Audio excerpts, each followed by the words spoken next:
Good morning and welcome to another Budget Model Railways video. And today I thought we'd talk about something a little bit different. So I've been doing quite a bit on layouts, but obviously there's a lot of supporting work, if you like, that goes on around layouts. It's one of the reasons, one of the things I like about the hobby is, when I used to make model aircraft or model tanks, you make it and that's it. If you do a bit of wargaming, okay, you make a little bit of scenery and perhaps run them and that sort of thing. What I like about model railways is all of it. So when you get people that say, well, I don't like making baseboards, or I don't like doing electronics, or people I've seen who don't want to make the layouts, they've paid someone not just to make the board, but the whole layout. I'm the opposite way. I like absolutely every single bit about model railways, which I guess is why I've sort of got so obsessed with it. But I am a model maker. I've been tinkering with kits since I was 12 or 13, so well over sort of 45 years. And that's an aspect of model railways that I do like. So I thought I'd just talk about some of the projects that I'm working on at the moment. Some of them finish quite quickly, and some rumble on for years, just being put in drawers and worked on from time to time. So one of the new ones, so you'll have seen this before. This is the Dapol rail bus, and I motorised it by putting the long lemur freelance shunter chassis in. Now, a few people have asked, how do you do this? It's not actually that difficult because you basically just cut a big hole in the floor. What I did do is these are fractionally too long. So you have to take about, I think it was about 5 or 6 mil out to get the wheel hubs on the wheel centres. But apart from that, it's quite straightforward. And what I did was put a full sort of floor in at window level, some seat backs and some figures and drivers. And that runs around really rather nicely. However, I've got a bit of a penchant for smaller rail buses. And what I'd got was this, which is the standard Lima motor bogie. This one actually comes from the other American Plymouth shunter outline, freelance shunter that Lima do that are quite common. Now, one time I was picking them up for well under £10. You do see, and I'm sorry, I don't want to offend anybody, but you see idiots trying to get 40 or 50 pound for them now on eBay, and I can only assume that some other unfortunate people pay a lot of money. But you should be able to get them for around the £20 mark. And if you get a good one with a bit of work, they run very well. The main reason they don't run well is lack of weight. With plenty of weight on, they actually run very well.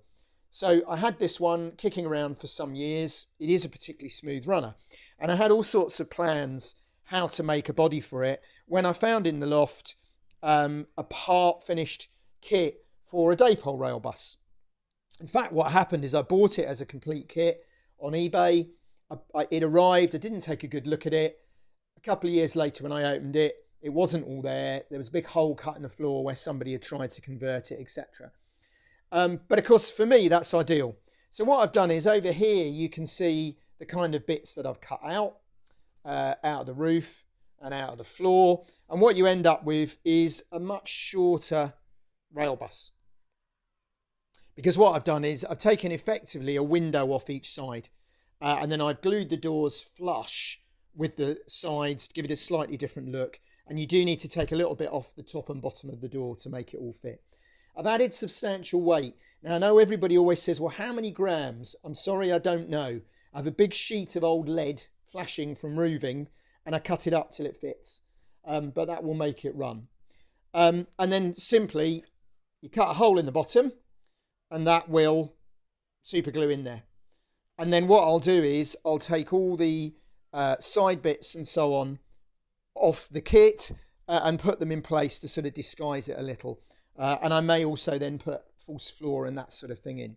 The roof is shortened simply with a couple of saw cuts. I will fill that and it won't be too noticeable. But what I might do is a bit like this one, that one, I'll run a white edge to hide it. Now, what I don't know at the moment is whether to do it two-tone green, or I've got an idea to do a more freelance colour scheme. Perhaps the slug and custard that I do my coaches in. So that's sort of green bottom, cream middle, grey roof, white ends, yellow ends. That might look quite nice. But I've also got an interest in perhaps doing a red and cream would look very nice. So I haven't decided on that yet. But that would be a really nice little item. So then you've seen me talk about these before. These are the very large Mehano Cocoa diesels. again, you can still pick these up for around the £20 or less mark if you're patient. They're HO, they're American outline, neither of which are particularly popular in the UK at this end of the market. Some of them are, like this one, very unusual colour schemes, and these in particular you can pick up quite cheaply. Now what you get for that is an incredible loco, because they're all-wheel drive, all-wheel pickup. So much better than, say, the equivalent Hornby or Lima of the time. They run very smoothly, very quietly. They will even shunt because of the all-wheel drive, all-wheel pickup. They're wonderful over points. However, they're not UK outline. Some of you have seen before the double-ended loco that I built, which is quite fun. But what I have done, now I've got a spare Class 37 body floating around, which if you cut all these handrails off is a pretty close fit. But I've got a drawer for the 37s and I don't really need a 37. However, I thought, what about one of these? The old Deltic, Dapol Deltic prototype. So we happened to be in Guildford. I went into Kerno Models, got this for £13. It's a wonderful looking kit. Doesn't seem to be showing its age. Some wonderful chunky detail there, which I like. This will be about 10, 20 centimetres too short, but who cares? Who will notice? If I shorten the body slightly, which I can do through the middle, paint it up, I'll have a Deltic prototype. This one actually cost me 10 quid, this chassis. So I'll have a Deltic prototype for 23 quid. It will be a really smooth runner. So I'm quite interested to do that. And as I get time, we'll do a sort of a bit of a film on that one. So that's that project. Now, so then we come to another Mehano loco. So these are the excellent little, excuse my ignorance, they're even an RS2 or an RS3. Perhaps somebody could advise me. However, of course, what they're not is a French SNCF loco. Again, not terribly popular in the UK. Same comments as before. I've just picked this up for about £18. I've picked them up in the past for much less than that. In fact, I've got one that I paid £2 for some years ago. But at current prices, you might expect to pay £20. Now, exactly the same about this. They're all-wheel drive, all-wheel pickup, very smooth, very good runners, a little bit noisy by modern standards. So I've got one in a freelance colour scheme, but I'm really toying with painting this one up in early British Rail green.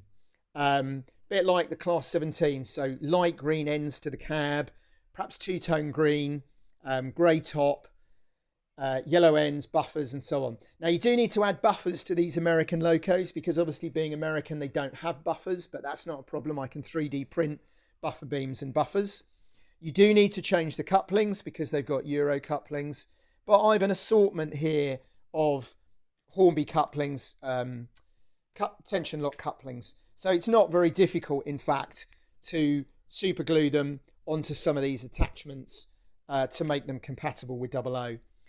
Because American locos are larger outline in real life than the British ones, the fact they're HO really doesn't matter. That's as big as a Class 20. What both of these give you is the ability to have really nice diesel locomotives for very little money. Bit of a paint job, perhaps change the bodies around. Really quite good.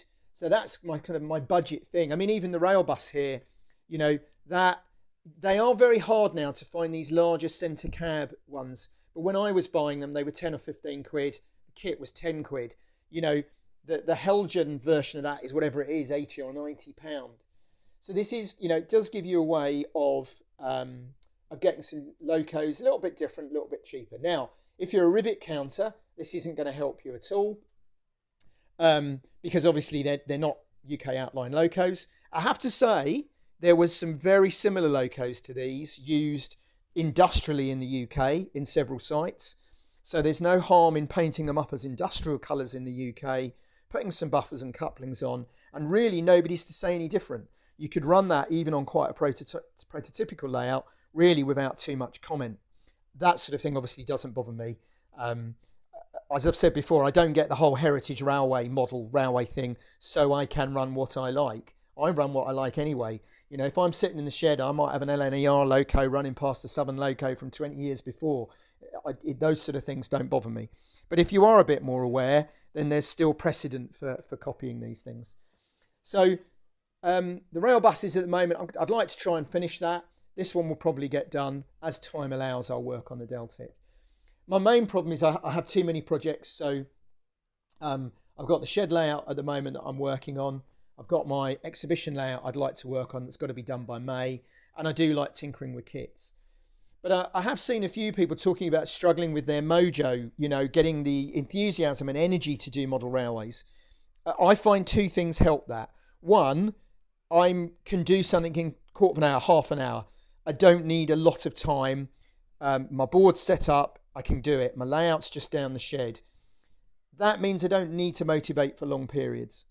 And also, because I find it all encompassing, I have lots of projects on the go. So if I feel like doing scenery, I can do scenery. If I feel like fiddling with a kit, I can fiddle with a kit. If I feel like running trains, which increasingly I do, I can go down the shed and run trains. So I'm quite, you know, that's what I would say to people. If you struggle sometimes to get the motivation and the enthusiasm, be prepared to run different things alongside.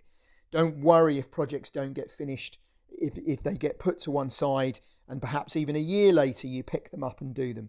Do what interests you at that moment. And that way I find you can get things done and you can enjoy what you do.